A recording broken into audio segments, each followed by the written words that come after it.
care of mom and dad for the last couple of months. Good afternoon and welcome everyone. Thank you so much for being with our family today.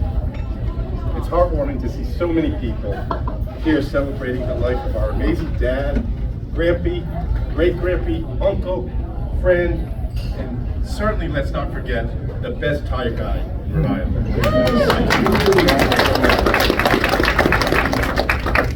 We know our dad has touched each and every one of you in different ways. So today's a celebration. Dad wouldn't want us to be sad, and of course to celebrate and remember him. So when we're cleaning out Mom and Dad's house, we found a letter from 1959 that Dad had tucked away in his nightstand. And Sue is going to share that with you. Some of you may have seen it already, but we just thought it was really heartwarming. It says, my goal in life is to try and be successful, to have some money, to live comfortably, and to have good health, to have a family, and to have some money to make them happy with. I don't expect to have $1 million because money isn't everything without contentment. All I want in life is happiness and contentment. You can have $2 million and be the saddest guy in the world. It was just so heartwarming to find that in his dresser drawer. So, thank you. 18. It's actually right here. September 18th. 1958. So, yep. So we laminated it. Yep.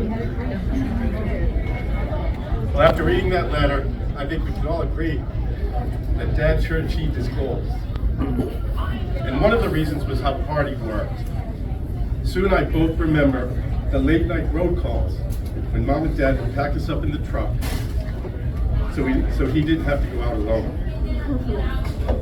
And long before there was State Tire, he started his own oil and lube business called General Truck Maintenance. Mom was the accountant. They always were a team. On Saturdays, Dad would work half a day at City Tire, then go out in the afternoon to service truck fleets. And he dragged me along with him. It was tough work, climbing onto the trucks, on the ground, greasing the fittings under the trucks, on the tractor trailers. But I hated the work, but I loved the paycheck. Anyway, Dad taught us the value of hard work, for sure. And Dad cared about his employees. I worked at City Tire every summer. I do a 40-hour week at City Tire. I sure can change a truck tire if I need to, still.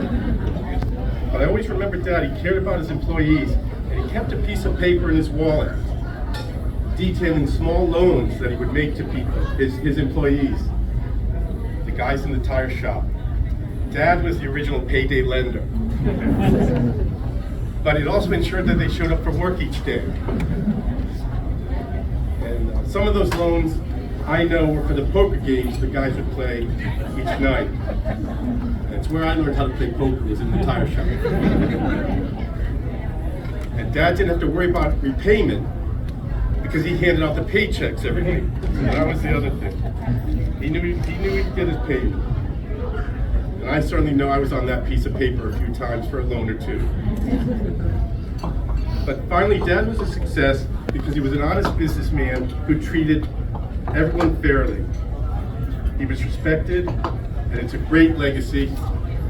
And I'm proud to be Robert J. Cimino, Jr. I knew that was going to be the hardest one to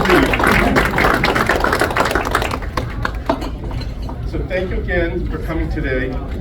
And lastly, please keep Mom in your thoughts and prayers.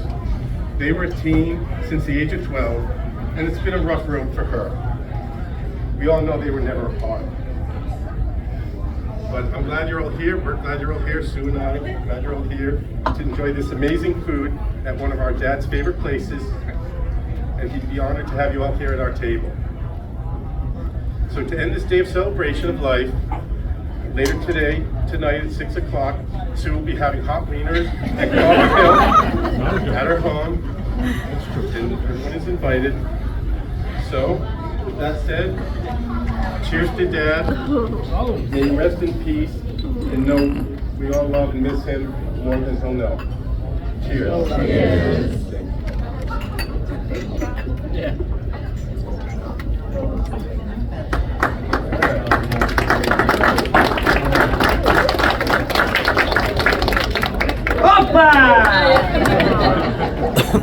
Yeah, it is.